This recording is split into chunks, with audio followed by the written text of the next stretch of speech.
Pažiūrėkit, kokie nuostabus rankšluosčiai, aš juos gavau ir noriu su jumis pasidalinti. Čia yra mūsų mylimiausi ir daugiausiai naudojami rankšluosčiai per paskutinius maždaug 3 metus.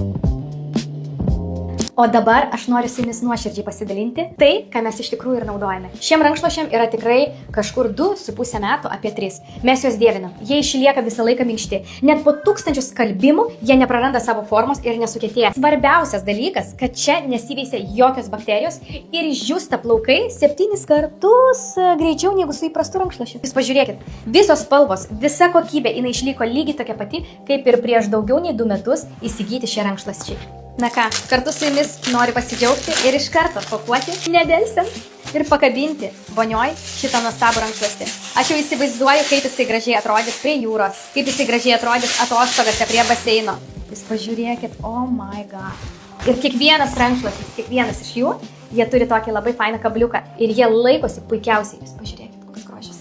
Ta prasme, wow, prabanga ir kas svarbiausia, jie taip greitai išdžiovina kūną, kad tiesiog prilėti ir iškart įsigeria. Ir šie rankšluosčiai yra komplektuoti. Eina va toks va didelis ir taip pat įeina į komplektą mažesnis, kurį galite dėti po dušo ant plaukų arba tiesiog naudoti rankom, kaip mes padedam tiesiog ant kriauklės. O šitas rankšluostukas ypatingas tuo, kad jisai turi savo maišelį ir jį jūs galite tiesiog naudoti sporte arba padovanoti savo vaikams. Vaikams yra nerealių rankšluosčių. O pažiūrėkit, koks fainas. Matot, kokia faina forma. Ir jie turi jau kitokį kabliuką. Pažiūrėkit, kaip gražu. Kaip jisai puošia vonią. Aš negaliu atsidžiaugti. Tadadadam. Ir čia mes matome 2 rankšluosčius komplekte.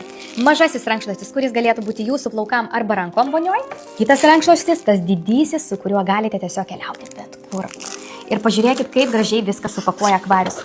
Kiekvienam žmogui tokia ypatinga dovana galėtų būti nuo jūsų. Sau arba kažkam. Tiesiog nuostabu.